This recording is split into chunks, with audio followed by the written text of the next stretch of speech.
I want to give you a little bit of a tutorial on how to create a new database inside of DataGrip. This is one way that you could create databases for your project.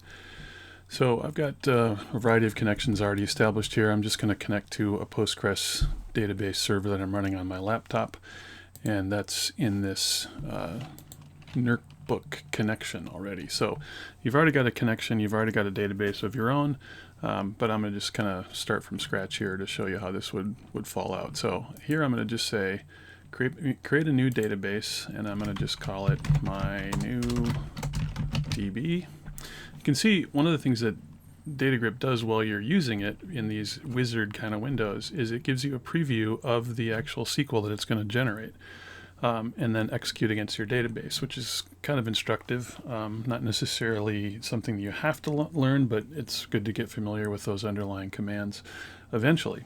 So this is going to create a new database. You can see that it's now showing up in this list. One of the things that Postgres does when it's organizing databases is it allows you to have what are called separate schemas, and this is kind of a namespace within which a particular group of tables is going to be created. And the default schema is called public.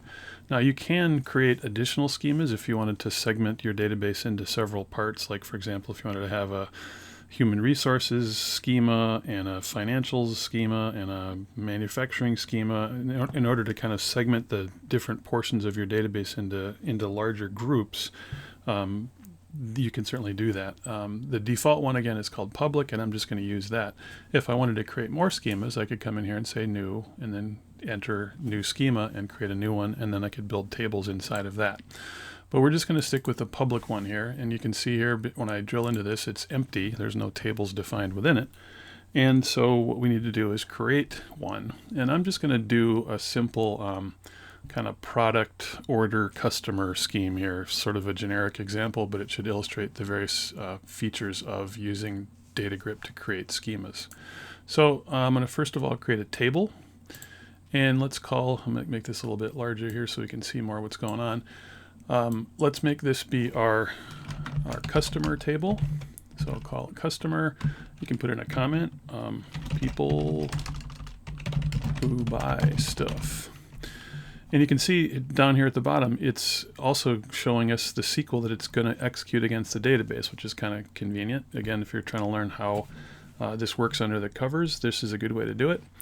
Currently, I have no columns, and I want to add some. So I hit the plus button down here, and let's start out by adding a key field for this table. So I'm going to make a primary key field, and I like to just call these things ID.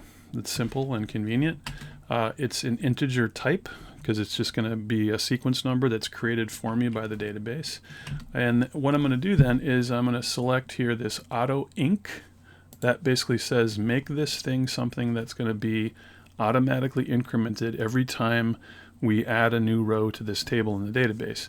And the type for that is called serial in Postgres. It's different in different databases, and that's another great thing about using a tool like DataGrip that's database independent or cross database, is you just have to basically say, hey, I want this to be independent, or I want this to be auto-incrementing, and then DataGrip knows how to tell Postgres to do that.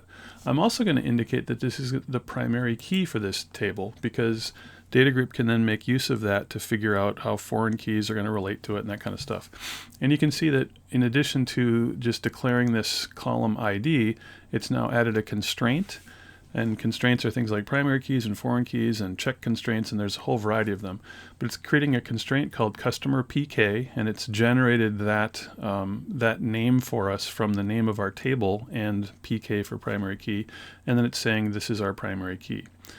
So that's good so far. Let's add, say, first name, and let's make this let's do how about a string? No, we're going to make this a varchar. Now what's a varchar? Well, there's two kinds of fields that are normally used in a database to store strings. One is called the char field. We could start with that and say char.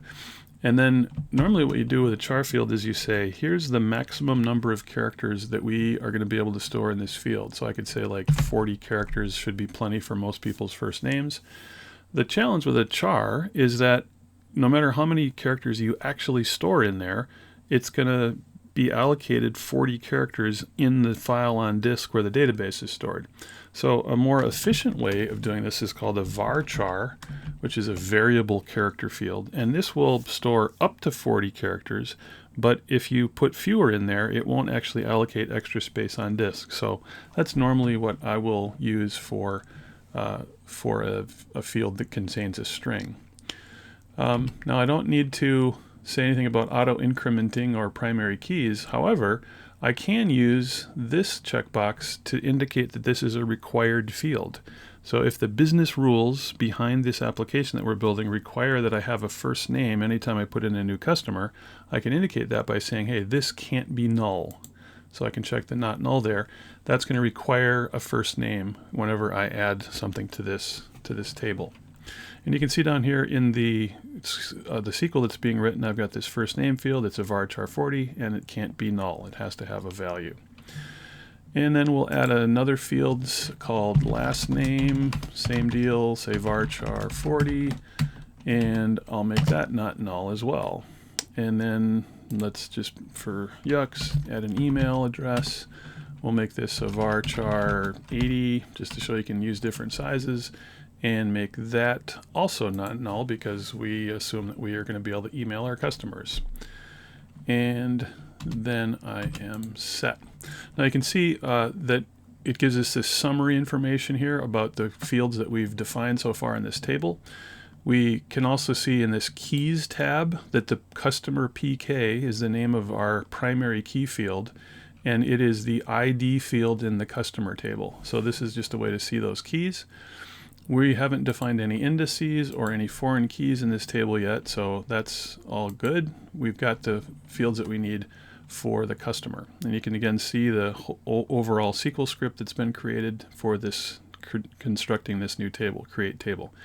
And then when you're ready to go ahead and add this to your database, you can do a couple of different things. You can just go ahead and execute it. That's the default case. Or you can also open up this query in an editor if you want to tweak it for some reason. But when you're using a wizard like this, it's probably just as simple to just go ahead and execute it. So we'll run that. And then we can see right away it shows up here in our hierarchy of tables underneath our MyNewDB database. And then those are the fields that we just added. We can go back and edit those things, change them in different operations as we change the shape of our schema. But we're going to, for the time being, just skip that. So now I'm going to create another table, and I'm going to make this one be a product table. So another table, and I'll call this one product, things customers can buy. And then this is going to feel very similar to what I did before. I'm going to create a synthetic primary key, just call it ID. It's an integer. I'm going to make it primary key, and I'm going to make it auto-incrementing like I did before. And then I'm going to add a new column. Let's call this name, and we'll make this a varchar 120. We always want to have a name, so we'll make that not null. And then we'll add a description, and I'm going to make this I'm going to call this text. Now, a varchar is a kind of a fixed maximum field. So char is a fixed length field that's always going to be used. Varchar has a maximum length that could be up to that long. Text is another type that's designed to contain a larger amount of text, so a complete catalog description in this case. Some databases will make those text fields searchable and some other helpful things. So we'll use a text as the type and also mark this not null because I want to be sure that descriptions get added to our product information, and then we'll go ahead and execute that, and we can see that it adds the product table to our database. Let's go ahead and, just for yucks here, let's add some customers. So we can do that by just double clicking on the column, or excuse me, on the table name, and then going up here and hitting add new row. And I can come in here, and of course Fred is going to shop at our store.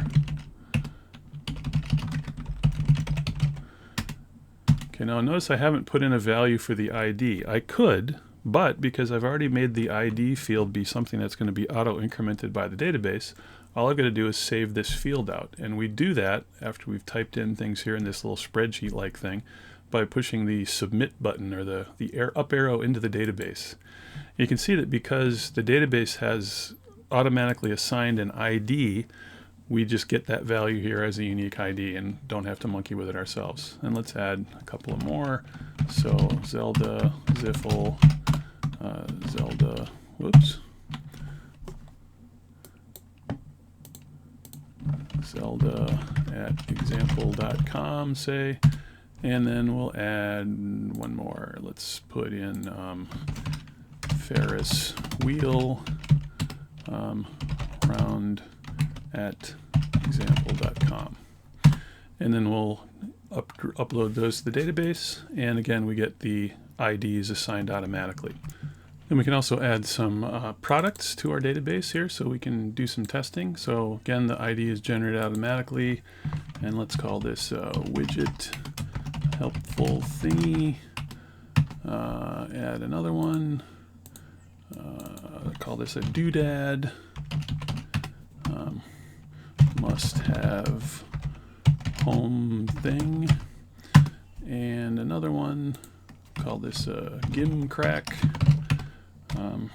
Clever Bob. Okay, and then insert those into the database. Okay, now we also want to show how we can do some foreign key things. So I'm going to create a new table that connects customers to products, and as you might suspect, we'll create another table and we'll call this order. So this customer ordered this product. And because customers can order multiple products, and we hope to have multiple customers order the same product, we have a many-to-many relationship here. So this is actually going to be an associative table. Associate customers with products. And we're going to add some foreign key fields here. So first off, when we do an associative table, we often want to have the foreign keys that refer to the two tables or however many tables are being related, and we also want those two or those two or more foreign keys to be part of the primary key, a composite primary key for the table, so that we don't have multiple entries of the same customer buying the same product at the same time. So there's a little bit more to it. More to setting up this this configuration, but let's start out by creating a customer ID field. So this is going to be our foreign key to customer, and because the primary key in the customer table is an integer, we're going to leave that alone. We want this to be part of the primary key, so we'll click that, and then we're going to add another column that's going to refer to the product, so we'll call this product ID, and we want that to be part of the primary key. Except now we've got a problem here. You may have noticed here when I chose this to be the primary key that the primary key thing in the generated SQL down here switched from customer ID to product ID. Now if we have only one field in our table that we want to have be a primary key, that's entirely fine. But here we have a more complex case where we want to have both the customer ID and the product ID be part of the primary key, and we also want them to be foreign keys. So we can't just use this quick shortcut here. So I'm going to uncheck that, and you can see these have now gone back to being just ordinary fields that we'll enhance here in a second.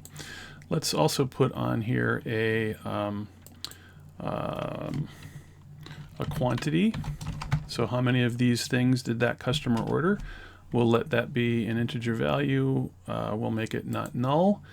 And we're going to put in a default value here just for yucks to say that, well, the customer by default bought one of those things. And you can see in the generated SQL down here that we get quantity as an integer.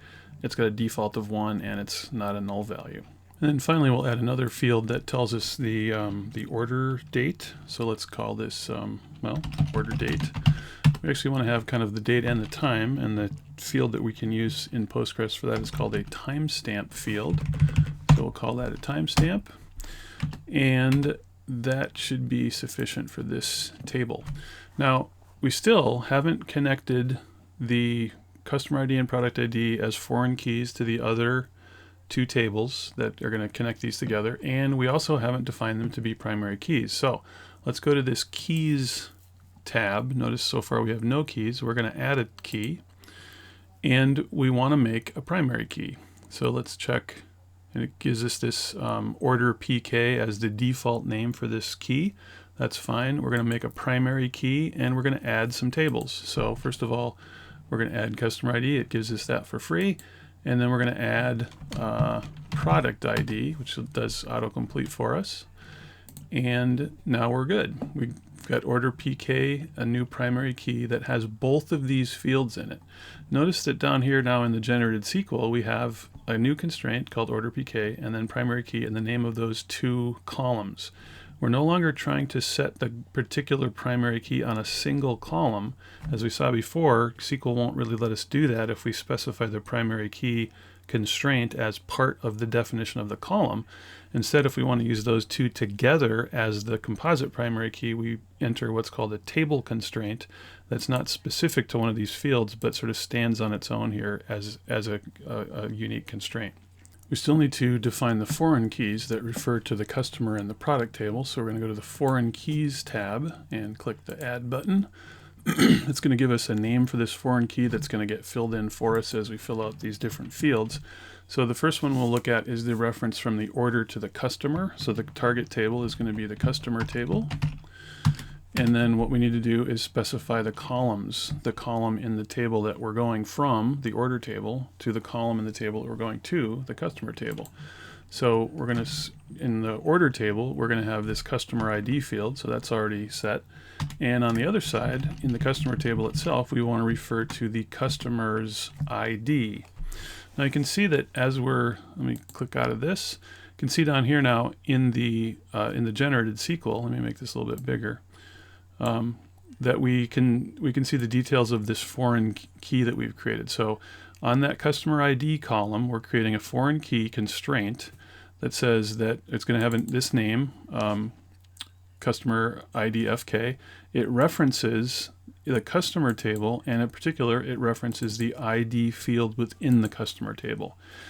It's also possible to define one of these foreign key constraints as a table constraint, similar to the way that we've defined the primary key constraint here. But in this case, it's not necessary because we're only connecting a single column in this table to a single column in the other table.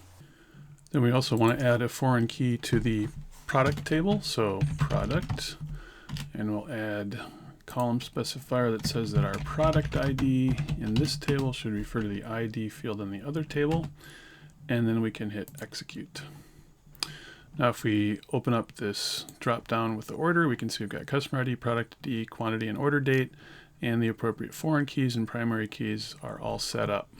You'll recall that we had product IDs 1 through 3 and customer IDs 1 through 3, and because we've established foreign key constraints on our order table, those are going to be enforced when we try to add an order. So let's do that. Add an order. We'll add one that is going to use correct values for IDs. So let's say customer 1 ordered product 3 and bought 3 of them. And then on the order date, we can use this convenient picker that will let us choose a particular date and time, hit enter, and that fills in the value for us. And now we can insert that into the database. Okay, so that person bought that product. We can also demonstrate that if we use a bogus customer ID or product ID, that things aren't going to work properly. We know that that works okay, but let's use product ID 4, which doesn't exist, and we'll buy one of those things. And now if we try to insert that new row into the database, we should get an error. And we do. Error, insert or update on table order violates foreign key constraint, order product ID FK. That should look familiar to us because that's what we created when we added the table.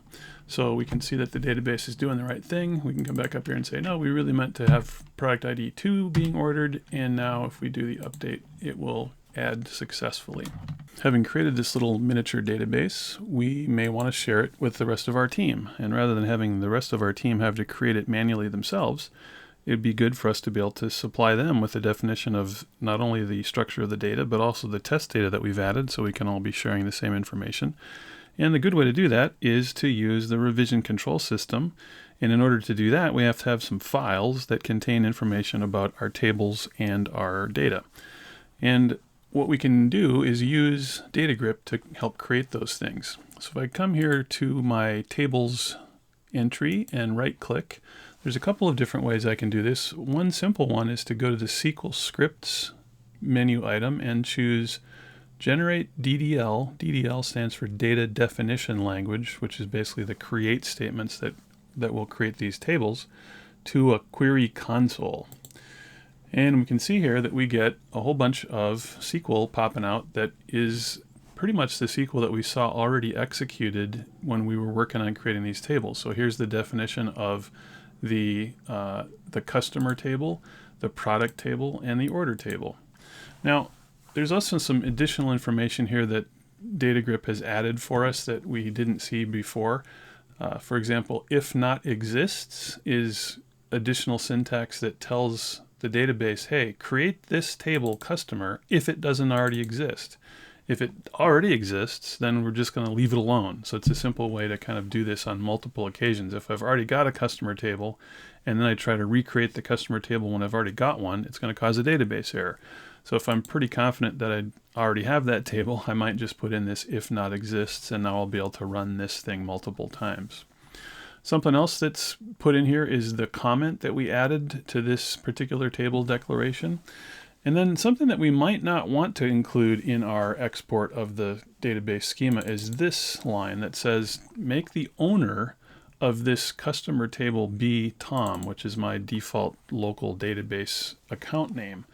If that's in there, it might cause some problems when your compadres on your team want to use this SQL in order to create their own or create their own database or update their existing database. So you might want to remove those alters to change the owner of the database. That way that the SQL, when it runs on a team member's machine, is going to just use their default user ID. So that's one way that you can do this. And what we'd want to do here then is just save this information to a file, usually with a .sql extension, like I would call it create schema.sql or something like that. And then we can use that file to check it into the revision control system so that the rest of our team can check that out and then create their own database using exactly the same database code. So that's one approach to doing this. A little more flexible one, again, if we right click on the table item in the hierarchy and go to that SQL scripts entry again and choose SQL Generator. This is a little bit more elaborate feature that's available inside of DataGrip that gives you a bunch of choices over here as to how you want to generate that output. And one of the things we can do here is simplify the notion of getting rid of that owner. So one of the checkboxes is ignore owner. So you notice here at line 27, I've got an alter table to add me as the owner of that table. But if I click ignore owner, it will regenerate this information to only have the create table and then the comment so that the owner isn't going to be changed at all. So that's another way to generate this SQL data definition output that will be something that you can use to share with your team. And if when you're satisfied that, you can click this Save into File button and then save it out as a .sql file. So that's how we could save or share the definition of our database. We also may want to share the contents of our test data. So after we've gone in and typed in this test data and typed in these products and these orders, it could be convenient for the rest of our team to have access to the same test data so that any kind of test code that we write will be able to be run in the same way by all of our team members. And we can do a similar kind of an export of these data into a file to allow team members to recreate it. So here in this order window, you can see here that there's a variety of different ways that we could export data. We could send it out as a comma separated value, for example, to import into a spreadsheet, or tab separated values and so forth. But what we want to do is actually create some SQL insert statements. So I'm going to leave that as it's already set, and then I'm going to do an export data. So I'm going to download, or I'm going to click that button, and I get this window that lets me see that I can export this as a list of insert statements that is going to add to the order table the particular values that I've already typed in this little spreadsheet view. So 133 and the stamp customer ID, order number, product or quantity, customer ID, product ID, quantity, and then the date stamp. So it creates that that SQL for me, and I can again do export to file, and then save this out to a file that I'm going to put into revision control so the rest of my team has access to this. And you could do this with all of the various information that you had keyed into your own database in order to make it easy to share with your end users. Here they've even supplied us with a default name for this export file, and they've by default it names it after the name of the table. So very handy way to share test data with your team. One final thing I wanted to show you here in DataGrip that you may not have been aware of, but that's the ability that DataGrip has to create an ERD for us. Again, if you right-click here on the table, it actually shows up in several of the context menus here in the hierarchy, and go down to Diagrams and choose Show Visualization. That will actually generate an ERD for us. So this is the information from the schema that we've created. We've got our customer table, our product table, and our order table, and it's going to show us the key fields, the individual attributes, the individual columns, and it also is going to connect the foreign key relationships. It's a little bit of a different syntax than what we're used to from the crow's feet notation that we've been using for ERDs, but it's the same basic idea. We're saying here that the arrow indicates the referenced table. So here we're saying that the customer ID references the ID field in the customer table. That's what this label means, which is basically just saying here's the foreign key, and it refers to the primary key on the other end of that relationship.